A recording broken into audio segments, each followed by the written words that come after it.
트럼프 대통령이 모든 준비를 마쳤다며 이란에 대한 대규모 공습을 결정하기 직전이라고 말했습니다. 전면전 가능성을 공개적으로 밝힌 겁니다. 영국 공군 기지에 미군 전투기가 배치된 사실도 확인됐습니다. 먼저 이서영 기자입니다. 호르무즈 해협 인근 이란의 군사요충지 반다르 아바스에 오늘도 미군의 공습이 목격됐습니다. 미 중부사령부가 공개한 13일째 공습 영상에서는 이란의 미사일 전력은 물론 해상 전력도 차례로 무력화됐습니다. 미군은 오늘 이란의 내륙 깊숙한 곳까지 공격했습니다. 이란 언론이 파악한 공습 지역을 보면 핵시설이나 방공 및 미사일 부대가 밀집된 곳입니다. 도널드 트럼프 미국 대통령은 대규모 추가 공격을 시사했습니다. 트럼프는 미국 인터넷 매체 엑시오스와의 인터뷰에서 이란에 대한 대규모 공격을 검토하고 있으며 모든 준비를 마쳤고 결정을 내리기 직전이라고 밝혔습니다. 또 자신이 요청하면 이스라엘도 2분 안에 참전할 것이라고 주장했습니다. 이란이 협상에 응하지 않자 미군은 군사적 압박 수위를 한층 끌어올리고 있습니다. So it looks like they're not ready to make a deal. So they're going to continue to pay a price. And every night the price gets higher and higher and higher. 대규모 공습 우려가 커지는 가운데 영국 페어포드 공군 기지에서 미군 최신의 전자전기 EA-37B 2대의 모습이 포착됐습니다.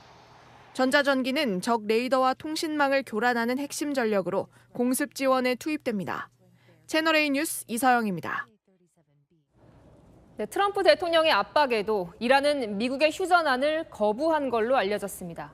미국이 스스로 벌을 받게 됐다며 응수했습니다. 이어서 박지혜 기자입니다. 이란이 이라크를 통해 전달된 트럼프 미 대통령의 휴전안을 거부하며 강경 대응에 나선 걸로 보입니다. 뉴욕타임스는 이란과 이라크의 익명 소식통을 인용해 알자이디 이라크 총리가 미국 측 휴전안을 이란 측에 전했지만 거부했다고 보도했습니다. 이란 정부는 호르무즈 해협 통제권 문제가 해결되지 않은 상황에선 잠정 합의에 관심 없다고 전한 걸로 알려집니다. 다만 미국 측 휴전안이 구체적으로 어떤 내용인지 알려지지는 않았습니다. 이라크 총리는 어제 대표단을 이끌고 이란 테헤란을 방문해 페제시키안 이란 대통령과 갈리바프 이란 의회 의장, 아라그치 외무장관 등과 회담했습니다.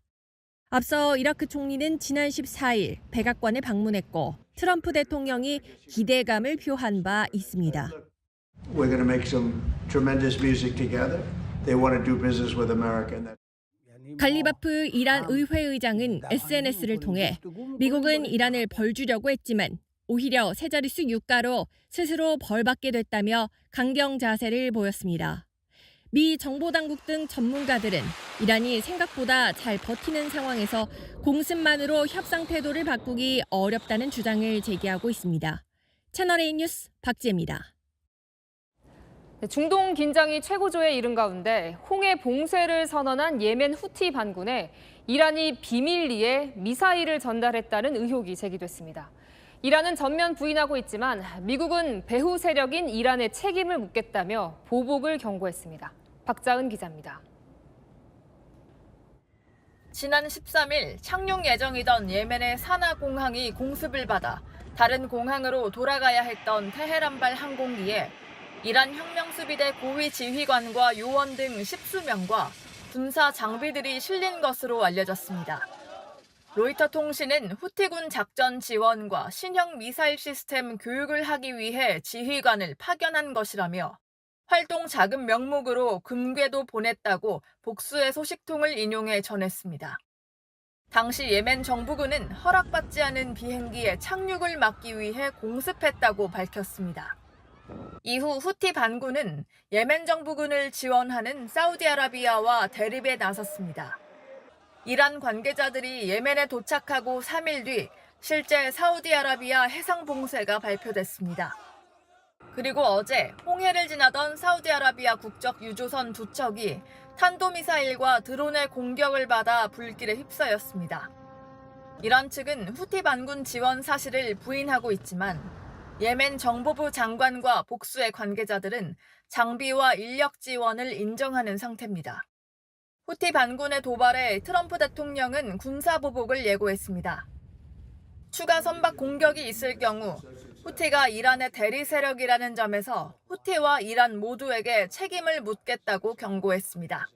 채널A 뉴스 박지한입니다. 오늘의 주요 뉴스입니다. 친이란 후티 반군이 홍해를 지나던 유조선을 공격했습니다. 트럼프 대통령이 보복을 천명한 만큼 전운이 고조되고 있습니다. 투표지 부족 사태를 수사하고 있는 합수본이 선관위 직원들의 투표율 입력 조작 정황을 포착하고 중앙선관위를 압수수색했습니다. 이재명 대통령이 부동산 정책 국민 대토론회에서 보유세 강화 방침을 시사했습니다. 뉴스에 시작합니다. 김윤수입니다. 결국 레드라인을 넘은 걸까요? 홍해를 지나던 사우디 유조선이 친이란 무장단체 후티 반군의 공격을 받았습니다. 트럼프 대통령이 선박 공격에 대한 보복을 천명한 직후였습니다. 호르무즈 해협에 이어 홍해 봉쇄까지 현실화되는 모습입니다. 오늘의 첫 소식 박지혜 기자가 보도합니다. 칠흑같이 어두운 밤, 배에서 시뻘건 불길이 솟아오릅니다. 예멘의 친이란 성향 무장정파 후티 반군의 공격을 받은 사우디아라비아 국적 유조선으로 추정됩니다. 사우디 남서부 알슈카이크에서 남서쪽으로 약 130km 떨어진 홍해 해상에서 피해를 입은 겁니다.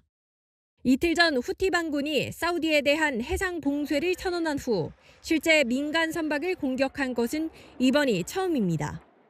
إحداهما تحمل اسم إنسيليا والأخرى ليلى وذلك بعدد من الصواريخ البالستية والمجنحة والطائرات المسيرة.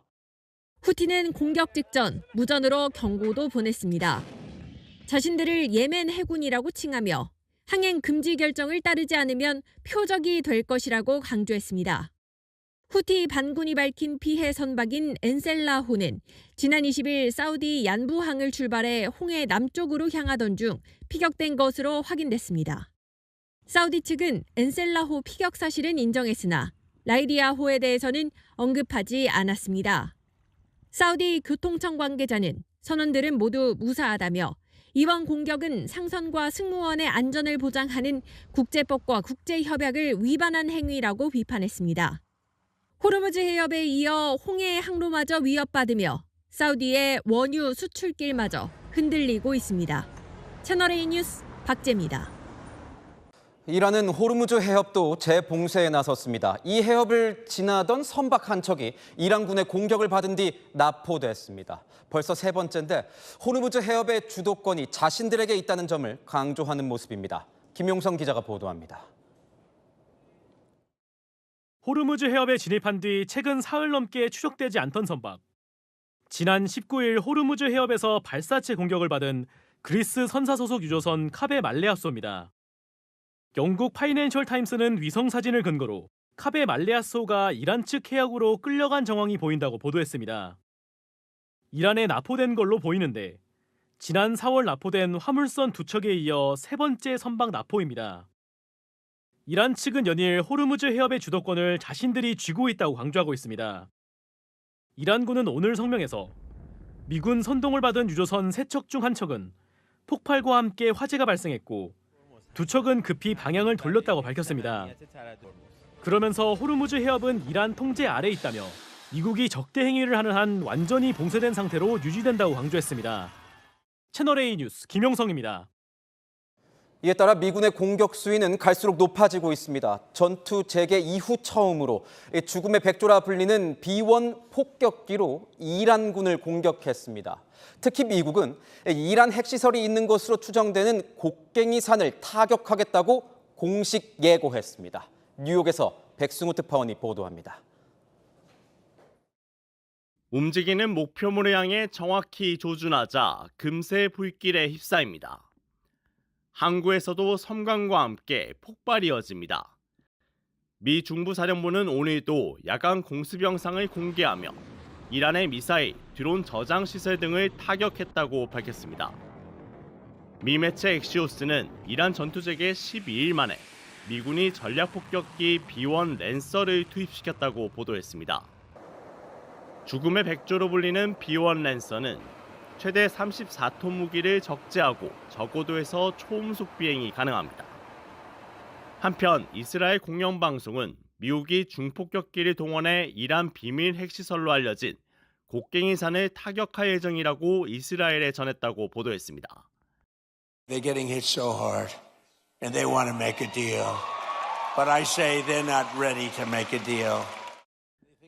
트럼프 미국 대통령이 이란 핵시설 공습 가능성을 재차 거론한 데 이어 이스라엘의 공습 계획을 사전에 통보한 사실까지 알려지면서 대규모 공습이 임박했다는 관측에 힘이 실리고 있습니다. 뉴욕에서 채널A 뉴스 백수호입니다. 이런 가운데 트럼프 대통령, 이란이 선박을 공격할 때마다 이란의 다리와 발전소를 파괴시키겠다고 경고했습니다. 이란도 가만히 있지 않았습니다. 눈에는 눈이라며 맞섰습니다. 정윤아 기자입니다. 다리 한가운데가 폭삭 내려앉았고 곳곳에서 화염이 치솟습니다. 최근 미국의 공습으로 파괴된 이란 남부의 교량입니다. 트럼프 대통령은 이란 수도 테헤란에 직접 타격 가능성을 포함해 이란과 타협은 없다며 경고장을 날렸습니다. 이란이 호르무즈 해협에서 선박을 공격할 때마다 미사일이나 로켓, 드론 등으로 이란의 다리나 발전소 중 한 곳을 파괴하겠다는 겁니다. 이란도 곧바로 맞받아쳤습니다. 이란군을 통합지휘하는 하탐 알야비냐 중앙군사본부는 미국의 위협이 현실화되면 단 한 방울의 원유도 수출되지 못하도록 하겠다고 경고했습니다. 또 미국이 이란의 다리와 발전소를 공격하면 중동 주변국의 모든 석유와 가스, 전력시설이 공격 대상이 될 것이라고 주장했습니다. 이란 협상 대표였던 갈리바프 이란 의회 의장도 우리가 석유를 팔지 못하는 곳에서는 아무도 석유를 팔 수 없다며 에너지 수출 차단을 거듭 시사했습니다. 아라그치 이란 외무장관도 눈에는 눈이라며 어떠한 공격에도 강력하고 단호하게 대응하겠다고 밝혔습니다. 미국이 이란의 기반 시설을, 이란은 석유 수출 금지를 언급하면서 강대강 대치가 격화되고 있습니다. 채널A 뉴스 정윤아입니다.